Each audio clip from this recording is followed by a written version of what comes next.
Marcus Tullius Cicero Orator, section 70, episode 4. Prepon appellant hoc Graeci nosticamus sana decordrum, de quo praeclare et multa praecipiuntur, et res est cognitione dignissima. Huius ignoratione non modo in vita, sed sae pissime et in poematis et in ardatione peccatur. As Cicero continues to develop his argument, remember he said last time, nothing is more difficult than to spot, to identify what is appropriate or what is fitting, quid deceat. Now he says the Greeks, Graeci, call this appellant hoc prepon. They call it ta, we might say ta prepon. What is a fitting, what is appropriate, what is proper. The Greeks call this concept prepon. We should say nosticamus, we should identify it perhaps sane, or no doubt as decorum.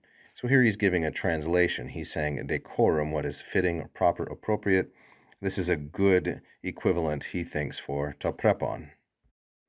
Concerning this topic, de quo excellently et multa praecipientur et res est dignissima. So we see these two aspects, these two branches or arms, members of this clause.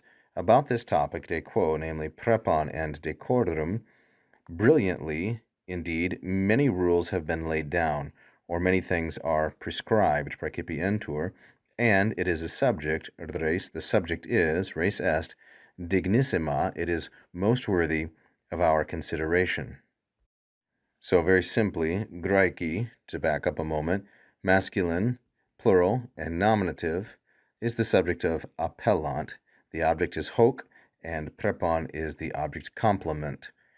The Greeks call this prepon. We should call it dicamus, is a first plural subjunctive. It's a usive, giving a polite command to oneself. Let us call it, perhaps, sane, that's an adverb. Let us call it decorum. Then as we go on, de quo, and as I said, the antecedent is prepon and decorum, we have two subjects and two verbs, multa praecipiuntur, many things, that's our subject, neuter, plural, and nominative, and praecipiuntur is a third plural present indicative passive.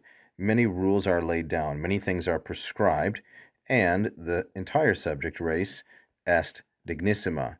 So these are both feminine singular and nominative. The superlative adjective dignissima is the predicate of the fifth declension noun res. And the subject is most deserving cognitione. This is a feminine singular ablative of instrument. With the adjective dignissaum, we have this ablative of instrument, and the subject is most worthy of consideration.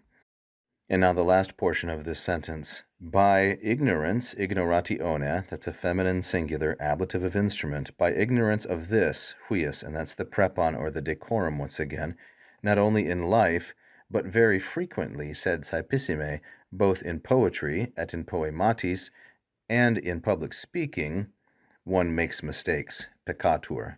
So peccatur is a third singular, present indicative passive, and it's here being used impersonally.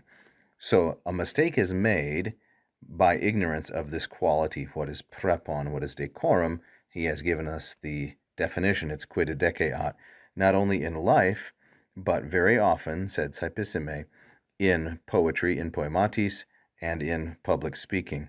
We see here at the end of this sentence a reflection of what we saw at the very beginning.